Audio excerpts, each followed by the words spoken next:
Hi, everyone. I'm Raleigh Seamster, a program manager with the Google Earth Outreach team, and I'm joining you today from the traditional lands of the Imw Alumni people here in Oakland, California. Google Earth Outreach has been working with Indigenous and local communities since 2007, when Chief Elmer Sodui of the Sodui people invited us to teach a Google Earth workshop to their community in Brazil.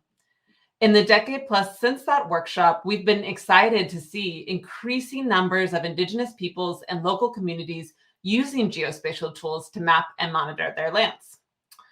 There has been a growing global movement to build capacity of Indigenous peoples and local communities to support their rights and interests through mapping.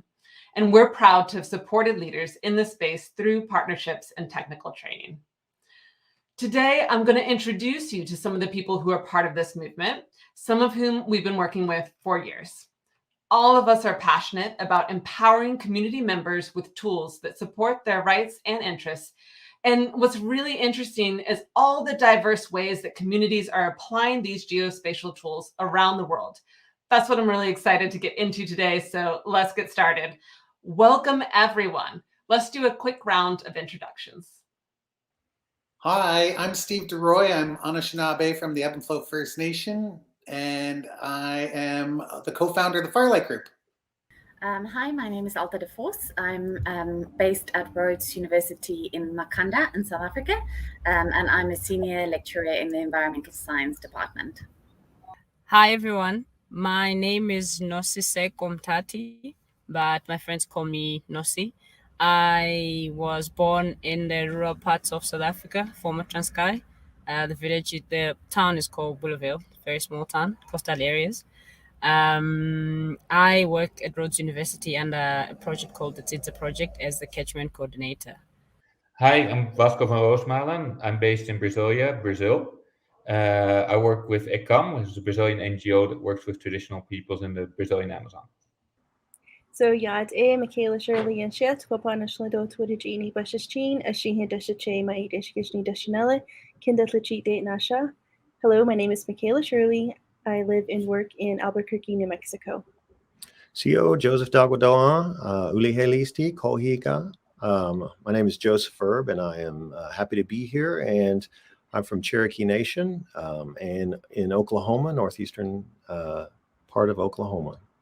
Okay, hi. Yeah, I'm Andrew Dowding. I'm the managing director for Winyama, which is an Indigenous geospatial company over in Perth, Western Australia. I'm speaking to you guys from the lands of the Whadjuk people, and I'm a Ngalama traditional owner, so I'm from the northwest region of WA. Kawhiti, te whakawhitinga mai e rā mai o nā moanati, hei mauri ora, e tiwi o te motu o te ao, tēnei mahana kia koutou, ko moka apiti taku ingoa, no Ngāti Kairo, Waikato, Ngāti Parau, te whāna apuni e mihi atu nei kia koutou. Kia ora, greetings from Aotearoa, land of the long white cloud, here in New Zealand. My name is Moka Apiti, and I'm the director of Digital Navigators, Te Puarataki Te Taiao. And we do GIS and geospatial mahi or work with Indigenous communities, both here in Aotearoa and overseas. Kia ora. Thank you, everyone. It's great to see you all. So my first question for our panel today, could each of you tell me a little more about the communities you're working with and how you interact with them? We'll start in Brazil and travel west from there. The Brazilian Amazon is home to over 25 million people of the most variety and diverse communities possible. So Ecam works with Indigenous peoples, that's where we were founded, but we also work with other communities such as riverine communities, rubber tappers. But today I'm going to focus on the Quilombola. The Quilombola are descendants of enslaved African peoples who were able to escape slavery and set up their own traditional communities in the rainforest. Currently, today, they live in almost every state in Brazil. We've together with Google Earth and USAID, we've helped map out these communities, not just in the Amazon, but in all of Brazil, and be able to find out more information about them. So the communities that we work with are primarily Indigenous peoples. Most of our work is localized here in the state of New Mexico. However, we do national work. And as of recently too, we started to do international work. So our work is sort of becoming more hemispheric in its nature and approach. This is important for us because when we think about Indigenous planning in the context of those places, it's always unique, and each of those communities come to us with various projects that they want us to work on, including like cultural corridor plans, master design conceptual plans for like a senior center, a school, or, you know, in our recent work, what do we do with a brownfield site? And a lot of our work that we do is based out of our School of Architecture and Planning at the University of New Mexico. So we've been in existence now for 10 years. And so we're really excited for all of the different projects that come to us and our ability to work within those communities. Yeah, I work a lot with my tribal community, Cherokee Nation, and it's in the northeastern side of Oklahoma. And Cherokee Nation is a removed nation from the 1830s. It was removed in 1839 into Oklahoma. And so we have distinct needs. You know, I work with different projects from language to culture to doing digital media projects as well. And we do a lot of mapping and analysis of narratives. So sometimes we will map out Indigenous stories from our homelands, and other times we'll be dealing with community collection of narratives and stories as well. And this also leads to a lot of things like youth empowerment programs and other activities like that. So we actually cross-span a lot of the diverse kind of fields, from mapping to language to culture, and then, of course, community engagement that we do with our youth programs. So we work with Indigenous communities in Canada, and that includes First Nations, Inuit, Métis, and Aboriginal communities that are not recognized by the Canadian government. We work from coast to coast to coast, and our work is centered on providing technical support and research to better understand the implications of large-scale energy developments and their potential effects on local community interests. And so in our research, we take a rights-based approach to documenting those values, the things that matter most to Indigenous communities, and package up the research in ways that the government and industry can understand. Now, it's through this work, and we're communicating this information using maps. It's through this work that we've realized that there's many communities that are in a very similar situation, trying to communicate their rights and interests. And that led us to form the annual Indigenous Mapping Workshop with the goal of us providing that training on how to apply these mapping technologies and tell stories of space and place through maps. So predominantly we work here in Aotearoa, New Zealand. The communities we work with all Indigenous. You could say that New Zealand is a mini Europe. It has multiple Indigenous nations. We work with many of the nations, for example, Ngāti Pro on the east coast of New Zealand, and they're looking at land utilization. How do they look at different ways to use visual geospatial tools to visualize the land? Predominantly, a lot of the people no longer live on the land. They live elsewhere. So there's 85,000 tribal members, less than 15% live within the rohe or area. And so they're looking at ways to engage with geospatial technology and use the tools to storytell. Sure. So we work across the whole of Australia with different Indigenous communities. So there's a really broad range of Aboriginal communities and languages across this country.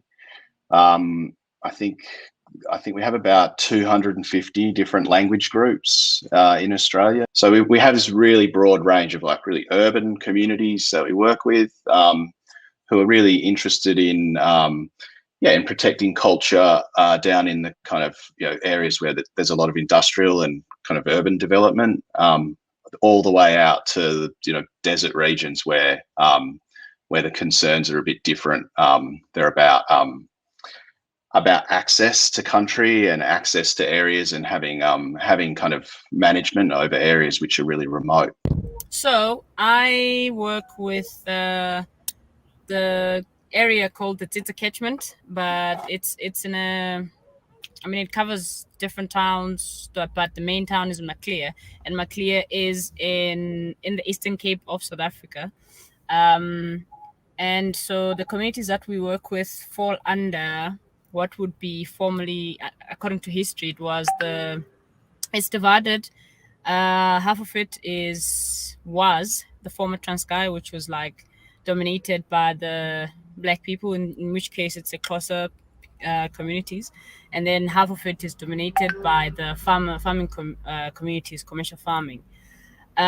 So we work with those communities, and I'm based in Grahamstown, Makanda, but we do have a person who is based here in Maclear, which is now called Ngangahu, and he's sort of our point of contact person. So my interactions are like, I travel from Grahamstown into the catchment, and then it depends on the purpose. It would either be with traditional leaders alone, or with the traditional councils, or with the permission of the traditional councils, with the communities at large. And then, of course, we've got the people that we work with that are situated throughout the catchment. So yeah.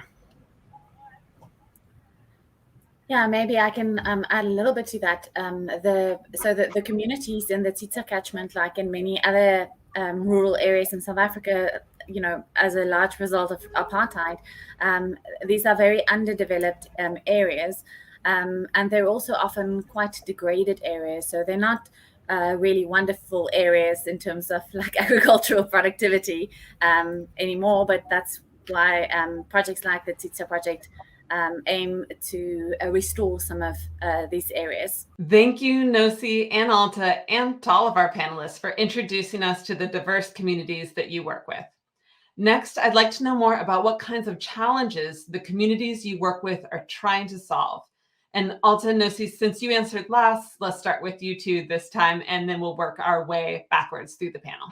So the main challenges that are faced by these communities we work with, pretty much high levels of unemployment, and lower levels of education, and I'm not sure of the percentage, but poverty or livelihoods are not that great. So there are a high number of people that are not working, and the poverty rate is pretty high.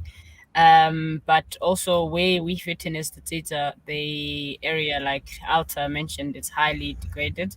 And I mean, it's affecting their fields.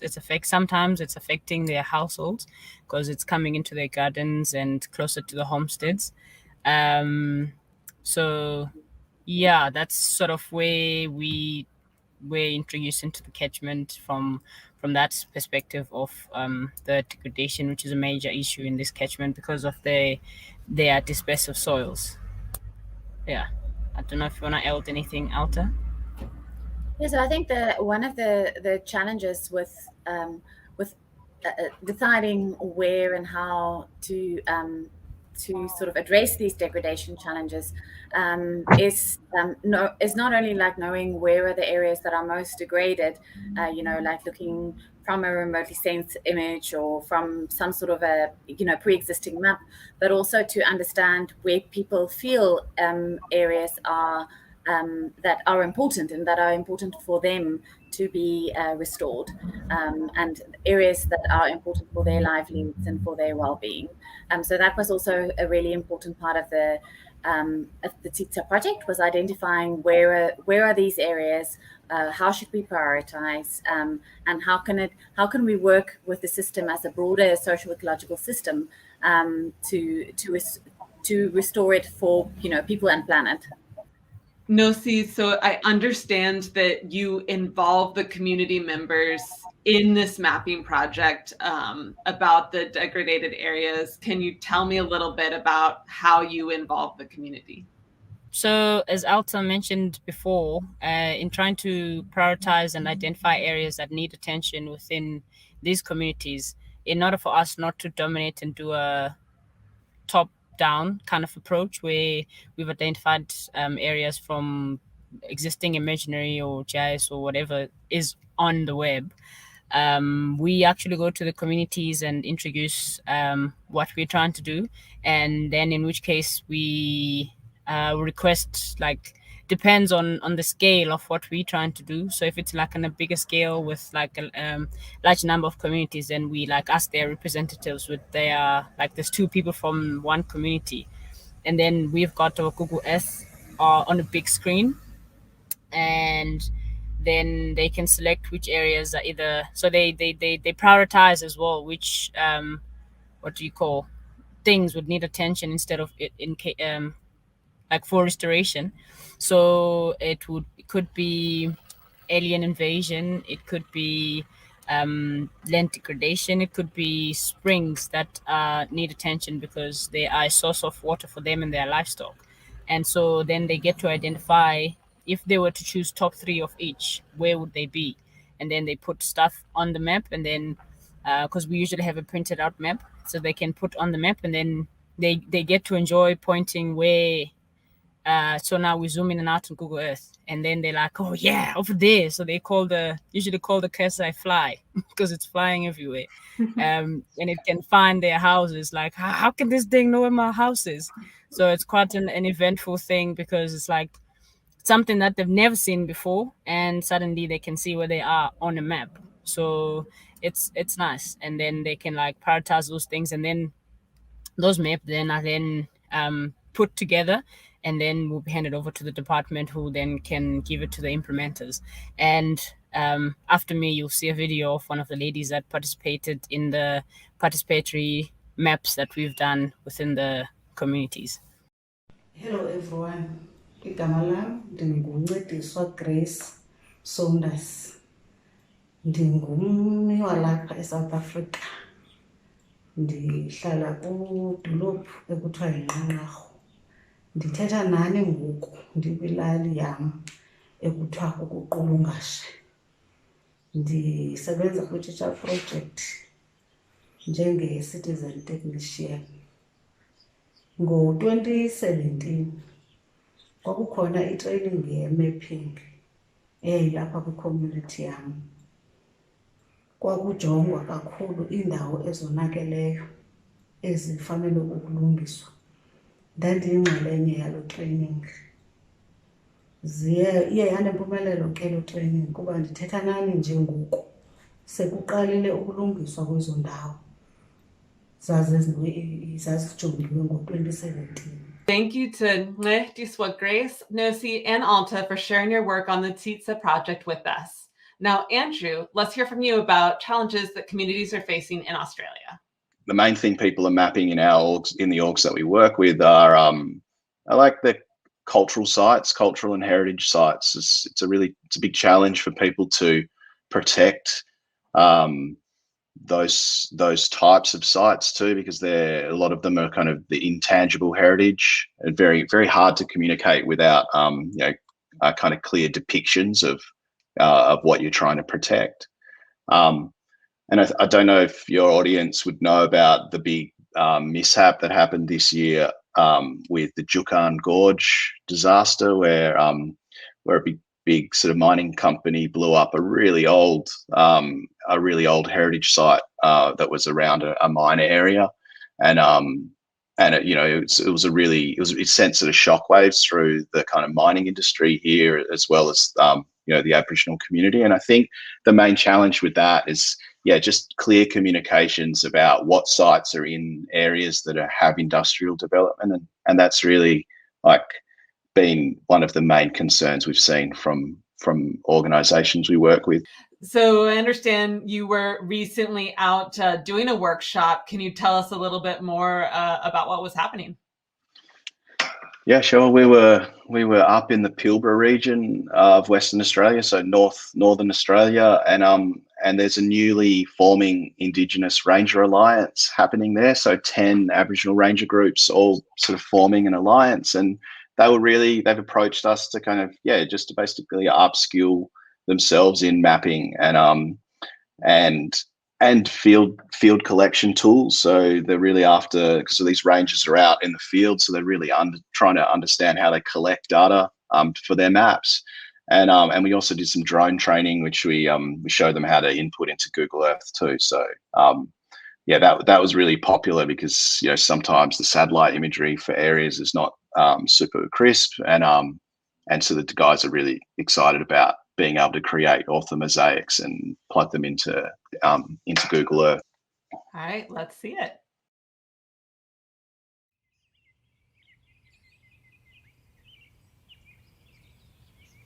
Morning. Hello, everybody. My name is Patrick Churnside, Murajuga Ranger. Hi, my name is Sarah. I'm an alumni. Hi, my name is Rodney Alexander. I'm from the Rhodes River Wirrama group. Hello, my name is Roderick Parker. I'm from the Neighbourly Aboriginal Corporation. And we've been here in Headland, Marubiguruna country, talking about rangers and the sort of similarities we've been sharing as rangers or a ranger network across our country. It's always important that we learn and share from one another. As part of our ranger network here today, we learned a lot about how things like cultural mapping and the technologies we use around that today can better help us younger generations or even future generations understanding a deep, more, a different way, if you will, about education, about learning. Although we still have our sacred practices, our ceremonies, I think it's important in this day and age for our younger generations to think of how they can grasp some of these technologies. I was doing drone flying, doing the mapping for the Google Earth. I kind of like that. Did my own mapping. You do a lot of things on there, plus the Google Earth will show the old people who can't go back to the country. You can show them 3D things where they can't get to. You can zoom into your country and find places that you really never been to and stuff like that. I made a map on Google Earth where I got to do 3D mapping. It's really set out really well, which I'm hoping when I go back to Murajuga, I can set up the data for the rangers and have it set out really neatly and easy to go through, that sort of thing. But yeah, like learning all that stuff, I'll definitely bring it back to Murajuga and create a map so everyone can see in that what we see every single day. It's been a pleasure for this journey and this experience to learn more about how we can better utilize technology and protect our heritage, our country, and more importantly our Jogurma songs and dreaming, which we still must continue to carry. Thank you. Nagoro Ijala.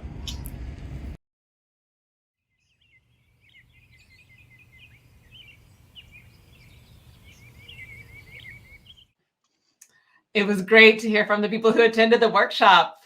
So we'll look forward to see what they do with Google Earth. In the meantime, let's go to the next panelist. If I use the Ngāti Kairo as an example, and that's I was the former chair of that particular iwi up until last year. What they've been attempting to do is the iwi themselves, iwi means tribe, and so the tribe is looking at visualizing their loss. So from 1860, they had an area of 40,000 hectares. And since that time, it's roughly gone down to less than 3 hectares in terms of the communal tribal estate. So we do a lot of engagement walking the land. And then what we do is we'll video it, we'll record it, we'll use Google Earth to basically capture it. And then we'll go to our community centers and we'll storytell it and do flyovers. Then what we've looked at doing is, because we're going through an engagement process with the New Zealand government over recognition of our tribe as a recognition of the tribe itself. So we're using these visual aids to basically show the loss of our rights and our sovereignty on our land, and be able to tell the Crown or the New Zealand government what's gone wrong and try and right those wrongs. Moka, I understand one of the iwi members that you worked with recorded a video message about this work. Could you tell us a little bit more about who we're about to meet? Sure. The iwi member is Frank Kingi Thorne. He's what we call my whanaunga or relation. Frank, we had the privilege of Frank's worked with our communities since he was little. So he's basically has been trained in the histories and knowledge of our people.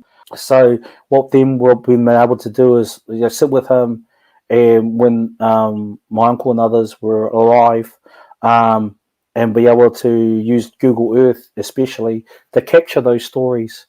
And with Frank, I suppose, excuse me, it's a bit of a sentimental moment, because you think about that, because we've been working together over the last 20 years doing this.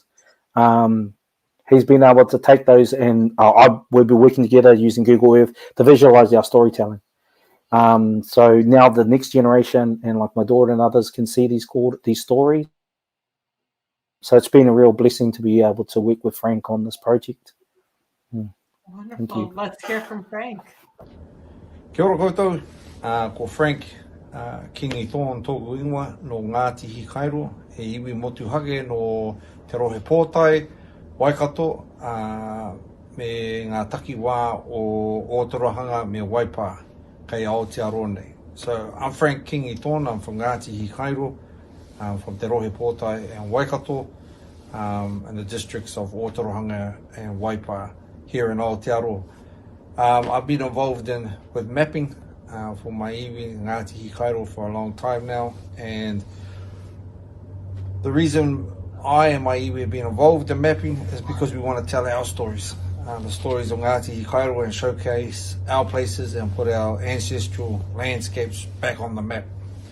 Our community of Ngāti Hikairo uses maps to create discussions around the alienation of our land through colonization, and in an attempt to use the judicial system to create awareness. We also utilize our maps to make a difference in our community and empowering our communities to engage in the treaty claims process here in Aotearoa, to also show people where and how our people of Ngāti Hikairo have been impacted by colonization, and how we have been alienated from our lands and our culture. And also we utilize them for the revitalization of our culture, of our Ngāti Hikairotanga, our kāwhiatanga, who we are. So Ngāti Hikairo for Ngāti Hikairo, a Hikairo voice to Hikairo lands, to Hikairo boundaries, so that we can come up and reclaim who we are, reconnect with ourselves. Kia ora. So that's our experience with mapping and why we continue to do so. Kia ora koutou. It was wonderful to hear from Frank. Please let him know how much we appreciate him recording that message for us. Okay, now on to the next panelist.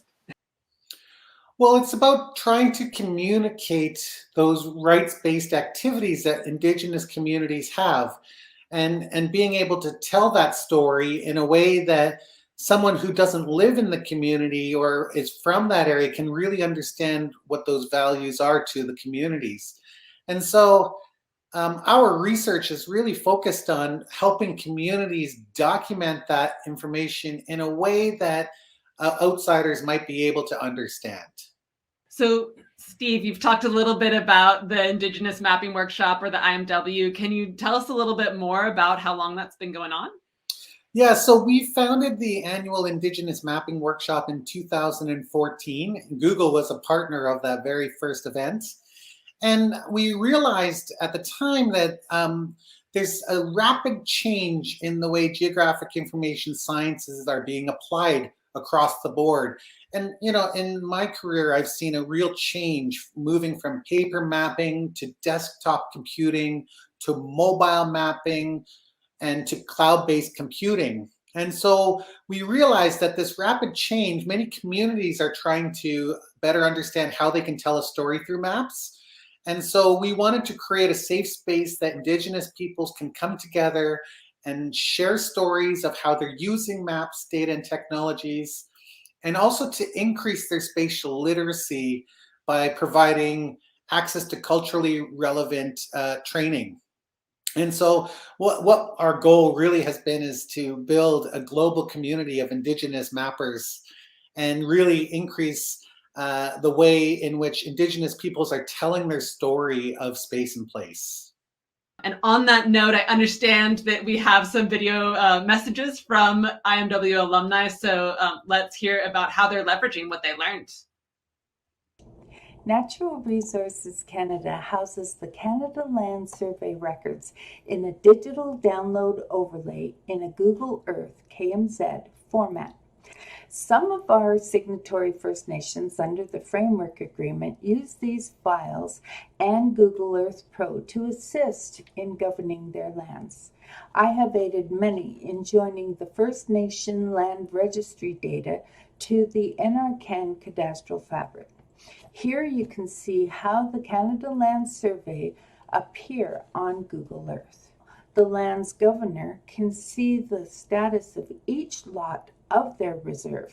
Statuses include lawful possession, permits, leases, all the way down to sub-leases. Hi, my name is Rachel Ardura Perfetta. I'm a graduate student and also I'm a descendant in the Navigators de Alta. We're a small number nomadic group. We are native to northwestern Spain, particularly Western Asturias and northwestern León. I've been using my maps in particular to map our territory and to map various other sites. My map is our casas, our system of land ownership, but beyond land ownership is also a kinship system and also a spiritual concept. Here in this Branya, which is our ancestral settlements, you can see these are different divisions, and this is how I've been mapping in each of our Branyas. I've also mapped the Branyas here in general, where our settlements are located, and where we live in the winter and where we live in the summer. I've also mapped environmental dangers and land right threats. Hello, my name is Amra Salamwan, and I am an Ecam descendant from a community in Yuma, Arizona. Hello, everybody. Miriam, Notong Priscilla, non Washnai, Pikai Nation. Hello, everyone. My name is Priscilla Ortiz. I am from the Rincon Band Luciano Indians and the Ipai Nation of Santa Isabel.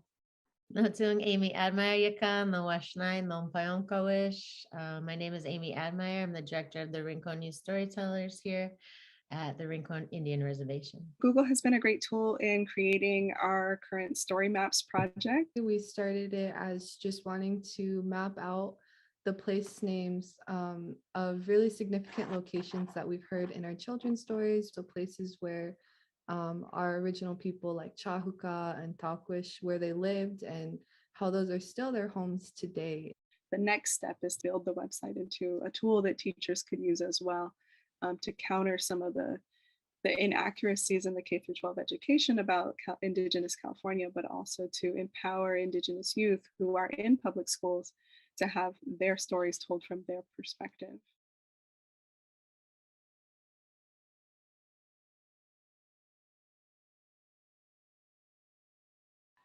Thank you, Liana, Rachel, Amra, Priscilla, and Amy for sharing what you've been working on since you attended the IMW last. And thanks, Steve, for sharing with us too. Now let's hear from Michaela in the United States. So the communities that we primarily work with often deal with issues around like infrastructure, that's physical infrastructure, whether that's, trying to fix up the roads or, where to locate their new school or their new elderly care center. Or in the case of our recent works, which is around brownfields, where is it that the brownfield sites are located within their community? And so being able to visualize where those spaces are at that are under consideration for the different projects or that are contaminated is important for them to sort of understand from like a bird's eye view, because oftentimes there's a need for infill development to occur within their own communities. And so that's where mapping becomes super important for us, because there's that ability to spatialize and do that analysis from above ground. I understand that one of the community members you worked with on the Brownfields work is Mark Junker, who's recorded a short video message for us. Can you tell me a little bit more about what Mark is working on?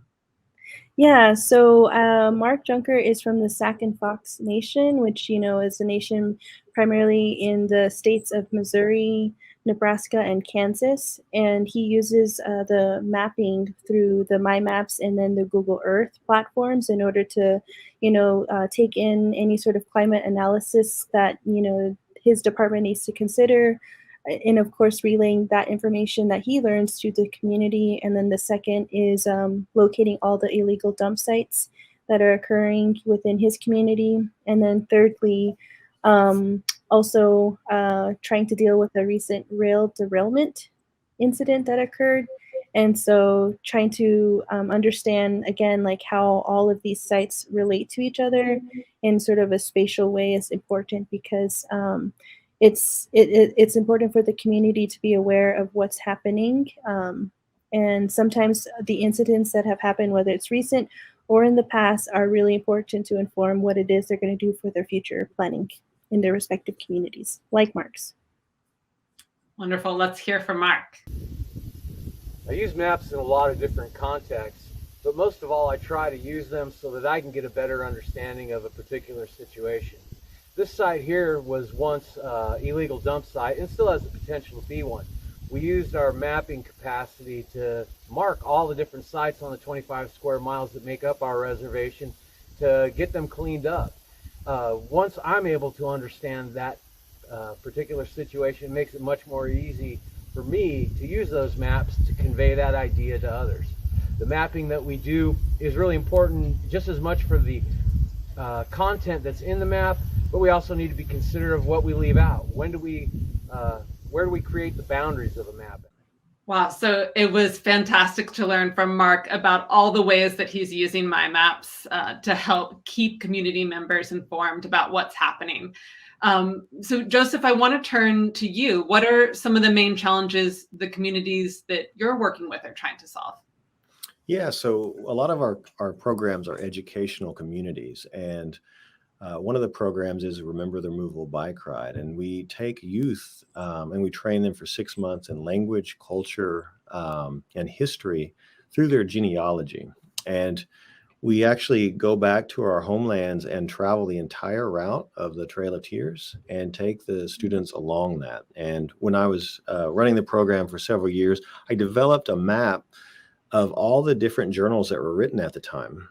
And it's an educational process where we tie it to their genealogy and they learn this stuff. But the My Maps actually gives us on the ground based knowledge so that we're actually able to be there and be in the locations and read these journals about our families in the locations. And it actually makes a much more real experience to be able to be at these locations.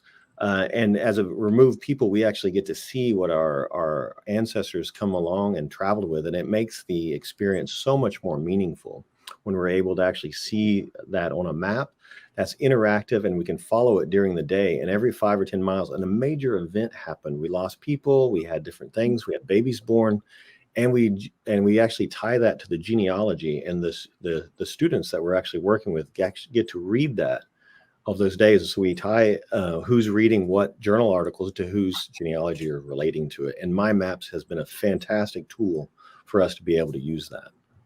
So I understand that a community member has recorded a short message about the project for us. Could you tell us a little bit more about the person who recorded the message?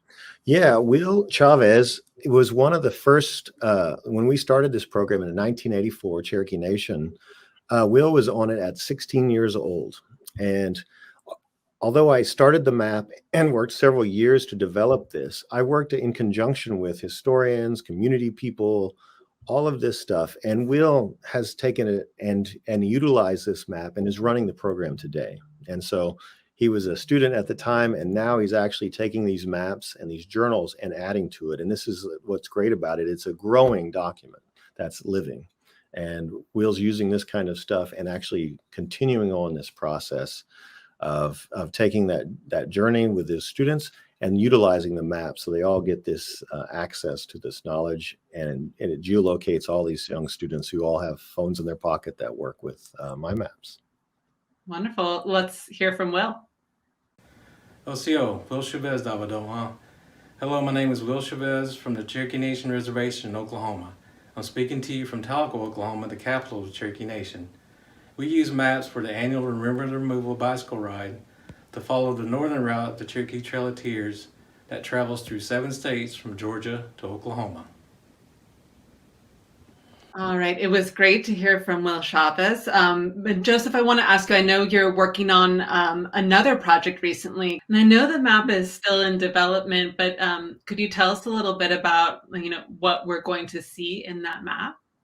Yeah, so this map is really interesting because it gives the visualization that Google Maps can really do, where you can actually scroll in and see the different locations of not only the language used, but the historical reference of place.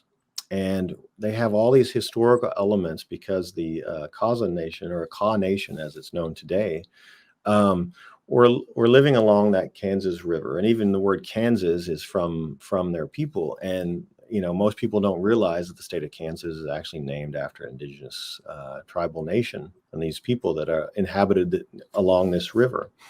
And they were a removed people and into Oklahoma. And this is another great way of actually relocating the community. And they're wanting to make sure that people back in Oklahoma have the access to this kind of knowledge, and the community people that are in these areas now understand the historic places that they are living in. So it's a very exciting early on program that they're building off of years of research that's gone into the development of this map, areas, and place. Joseph, I understand we have a message recorded by someone who's working on this project. Could you tell us a little bit more about who we're about to hear from? Yeah, this is Alex Redcorn, an Osage citizen, and he is also working with some people at Kaw Nation to actually take this kind of materials that's been developed over the years and bring it into more programs, from educational and other programs. So they're working on grants and other things to take this map and implement it into educational process with community in different school systems, settings, and universities. Wonderful. Let's hear from Alex. Hi, my name is Alex Redcorn. I'm from the Osage Nation, and I'm speaking to you today from the Kansas City area, which is on the northern parts of traditional Osage lands. But I'm also in Kansas, named after the Kaw or Kanza people, our Degi-Hasuan relatives. I recently started exploring the creation of a mapping project with representatives from the Kaw Heritage Society because I'm the director of the Kansas Association for Native American Education, and we desperately need to develop curriculum materials to more accurately represent the indigenous peoples for which the state of Kansas is named after. The Kaw Nation needs to become more visible in our classrooms, and we need the teaching tools to create more productive learning environments for children learning about indigenous peoples. We're hoping to get these maps to our teachers so they can use them in the classroom. And so we really appreciate any effort done to enhance the visibility of indigenous peoples through maps and mapping projects. And it's very much appreciated. Thank you, Alex, Will, Mark, Joseph, and Michaela for sharing the great work that's happening in the United States. Now let's hear from Vasco, who's working with quilombolas in Brazil. So the main challenges that the quilombola communities are working to resolve is linked to their invisibility. Because of their history of escaping slavery, setting up remote communities, and escaping the authorities, they literally went into the hinterlands and into these different rural areas, into the rainforest, and they disappeared off the map. And then when they were recognized and when slavery ended in 1888, the government did not work to map out these communities. And only in 1988, when the new Brazilian constitution recognized their rights to their lands and as a specific traditional peoples, did quilombola communities start working again to be put on the map. And so this lack of visibility has been their main challenge, because it means that when a new hydroelectric dam gets built or a road, they are not visible, and they end up being impacted by these infrastructure projects or others.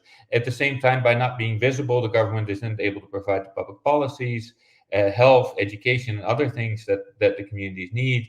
And finally, it's because then they are simply not included in in things like development, recognition of rights, being able to bring their products to market, and all the things that we take for granted. So I understand one of the tools that you're teaching to communities is Google Earth. And I'm curious, how are communities using Google Earth to put themselves on the map? So today, thanks to the partnership with Google Earth Outreach and with USAID, today over 400 indigenous and Quilombola communities in Brazil are using Google Earth for the most diverse set of purposes. And that's the great thing about these tools, because they apply themselves so well within individual communities and their needs. So right now, communities have been using Google Earth to fight pollution on their lands, to gain recognition of those lands, as well as in some cases is to collect information to help them sit down and build management plans with outside groups and outside communities, such as Rogério has done, who was one of our star students with the workshops that we did. When he first went to one of the workshops, the only time he had touched the computer was when he was carrying it for somebody else. And then in the workshops together with Google Earth, he really blossomed. And in the next year, he helped map over 100 significant sites of his communities. And then he became known as the Google Man, who would be called in to help resolve disputes, such as fishing disputes. And he comes in with his computer, sits down, helps people map out what's happening in their regions. And then from there, they get to solutions. Wonderful. So I know that some of the communities that Ecam is working with have recorded video messages for us. Who are we about to meet? So we're actually about to meet three very special people. All three of them participated in this larger project and program to help put Quilombola on the map. Each one of them was responsible, together with others, for individual states and for working with all the Quilombola communities in those states. O mapeamento em nossas comunidades quilombola fez uma grande diferença para nós moradores. Nos deixou mais consciente dos nossos direitos e valores, sabendo que não podemos nos calar diante da sociedade preconceituosa. Muito obrigada. O projeto Compartilhando Mundos e Novas Tecnologias, né, foi e continua, na verdade, para as comunidades quilombolas aqui do estado do Pará, sendo uma ferramenta importante. Primeiro, para a visibilidade dos territórios, né? A partir da delimitação, a partir do georreferenciamento feito, a partir da identificação de casa a casa, pessoa por pessoa, né, que nós conseguimos fazer, nós temos conseguido, por exemplo, ter essa noção real de cada um dos territórios. Nós temos conseguido, por exemplo, transformar isso em cartografias sociais que são utilizadas, inclusive, pelas comunidades no processo de defesa dos seus territórios. Existem casos, existem momentos em que essas comunidades são impactadas por grandes projetos e a primeira peça que o juiz, que o promotor de justiça, que o advogado solicita é qual a delimitação desse território, onde estão as famílias. Então, nós estamos utilizando, inclusive, para o sistema de defesa. Mas, para além disso, esse projeto deixa um legado muito grande para a juventude, aprender a usar o ODK, aprender a usar o Google Earth, aprender a utilizar, inclusive, outras ferramentas que nós utilizamos no processo de tratamento das informações coletadas em campo. Então, foi muito importante, porque tem deixado esse legado de conhecimento para a juventude nos nossos territórios e esse legado de defesa dos territórios pelas nossas lideranças. O levantamento de dados para a comunidade, ele foi muito importante e fundamental a partir do momento que nós saibamos quantificar quantos temos aqui dentro de nossas comunidades, quais os anseios, quais as necessidades, e dessa maneira, com esses dados levantados, nós possamos também reivindicar políticas públicas que venham para fortalecer as nossas ações aqui dentro do território quilombola como um todo. Thank you, Lara, Raimundo, Cynthia, Vasco, and all of our panelists today for sharing these stories. And a really huge thank you to all of the community members for recording these messages and sharing their experiences with us. Now, for our closing question today, I'd like to ask, what advice would you give to someone who's looking to start a mapping project with Indigenous peoples and local communities?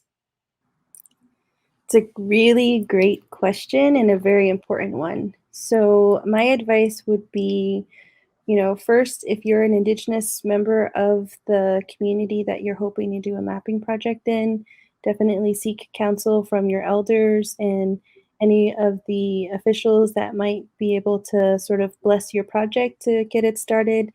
And if you're a non-Native person wanting to do a mapping project with an Indigenous community, I think the same protocols would occur. And as far as going into ask for permission to work with the community on the mapping project. What's the purpose? What's the purpose that, what's your intentions, and always thinking about the community as the center focus. Fundamentally, it should, if you're working with an Indigenous community, it's never a short game, it's a long game. It's never just the immediate, because when the community brings you in to work with them, they don't see you as a contractor, they don't see you as a consultant, they see you as being part of that community. So just know that when you decide to work with the Indigenous community, understand that the community themselves see the information that you provide as being information that's trusted and cherished, and is almost like we would say a tonga, a treasure. So when they provide that information to you, it's not just for you to publish or use. It's for them to think about it if you were put in their shoes, looking after your father, your mother, your children. So I think for someone who's going to start a mapping exercise with communities, for us, we sort of an idea of what we were going to map. And so you want to be clear on your objectives or sort of your outcomes of what you're trying to get from the mapping, so that the community can understand how what you're mapping will contribute to the challenges that they're facing. So that it's not an outcome that might not have any contribution to their livelihoods or their lives as they are. And so it sort of has to be something that will work for the community as much as it will work for you, whether you're a researcher or someone who's an implementer. And then, create that relationship with the community and, start the whole process together, and don't come with pre-existing. You can have pre-existing knowledge, but sort of don't impose it on them, because you want everything that's happening there to be inclusive. And it has to be about them, not about you and what you want to achieve out of it. So you want it as much to be about the community and their problems, and then your extra knowledge maybe can be used to prompt other things that you'd like them to add onto the map. Maybe they didn't think about it, and then you find a way to work with that. So Alta.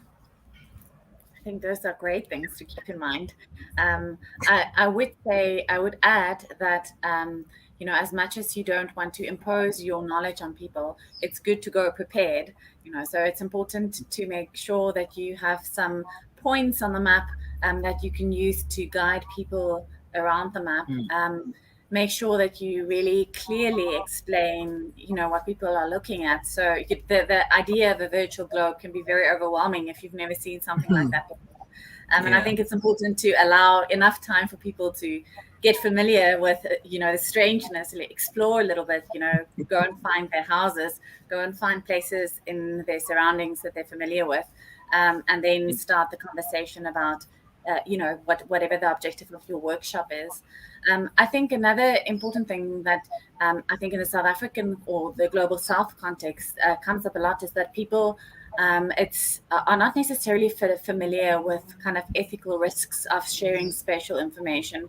So I think it's really important to think very carefully about what ethical risks there might be in asking people to share information about their surroundings, because they might not be forthcoming with those risks themselves, because they might not be aware of those risks. So I think it's really important to think about how your work will benefit the people around you, but also think about unintended consequences and potential risks and trade-offs for those communities. Number one, I think that if you're looking to work with a community, it needs to be designed in collaboration with that community. and really pushing to enhance and build up community-based champions. It needs to be participatory in nature, in that everyone must be actively engaged in your mapping exercise. And it should be inclusive and take into account people's roles they might play in your mapping project, and then be as transparent as possible. So have ongoing communication with the community that you're working with regular check-ins. And think outside the box. Try to be innovative with your work. Try to look for new ways and apply new methods that might be able to enable community members to be not only participating in this process, but also driving it. And finally, I just think being flexible and recognizing that each community is very different and has their own unique needs, and not to necessarily take a one-size-fits-all approach. I really think the first step is to really understand the IP and the cultural, intellectual property that should remain with the community. I think that if you don't start with the thought about who owns, what you're doing, then you really need to take a step back and think about what you're actually what you're stepping into. I think the second point I'd say is really think about the types of skills that you want to leave the Aboriginal community with. I really would press that point a huge amount, because we've seen a range of partners come in and work really closely with Aboriginal people, but really in this relationship where Aboriginal people are kind of looking over someone's shoulder, watching somebody do something really cool, driving a drone, or you driving Google Earth to map an area, or I think there's just a really, this day and age, we really need to think about the capability building of communities. And we've seen the hunger that younger Indigenous people have for getting on technology. And I think just harnessing that is one of the first steps. Is you've got to try and find those types of people to really build their skill sets, so that when you leave, once the great project that you're doing is kind of wrapping up, someone's in the communities is left with the ability to carry on and to deploy those skills again. Those protocols of actually communicating with the more traditional people in the room are often different. You have to make sure that you're giving time and space to the elders that are actually show up, and you're listening to the concerns that they have as you guys start to work on a project together. But it's a very exciting project opportunity to actually do it. We've found it very rewarding, and when those kind of protocols were met, and we've certainly enjoyed the opportunity to actually have different things that actually promoted a lot of knowledge in our community and helped with a lot of educational process with our youth. Thanks everyone for sharing your advice and wisdom with us today. We really appreciate you all spending time with us, and we look forward to seeing many of you back for the live Q&A in just 30 minutes from now. Look, thanks for having me. Bye. Bye. Chimigwech and Bamape. Thank you guys so much. Muito obrigado e tchau, e até a próxima vez. So yeah, and the thank you, and I hope to see you all in person very soon. Be safe. Wado Galiele Ga, Wado de Google, Donda Dago Hai. No reira e te iwi, e mihi mahana kia koutou kukara, kia Raleigh ma, po tēnei honere ara ki te kōrero atu kia koutou, kia tātou anō ki tēnei wā. Kia Steve, Andrew koutou, e mihi mahana kia koutou kua kitea tūtaki mai I tēnei wā. So great to see everyone. So blessed to be here, and I just wish everyone the best, and we hope everyone is well at this time. Aroha nui. Ka kite. Bye. See you all soon. And for our audience, please stick around for the next session where Steve and I will be demonstrating mapping techniques in Google Earth Pro for participatory mapping. We'll be going into more detail about the mapping techniques used by many of our panelists that you heard from, and sharing best practices. Then after the training, we'll bring as many of our panelists back as possible for a live Q&A with you all. Finally, later today, Michaela and her colleagues will be featured in the Social Inclusion Lightning Talks, so don't miss that. Thank you to our audience and have a great summit, everyone.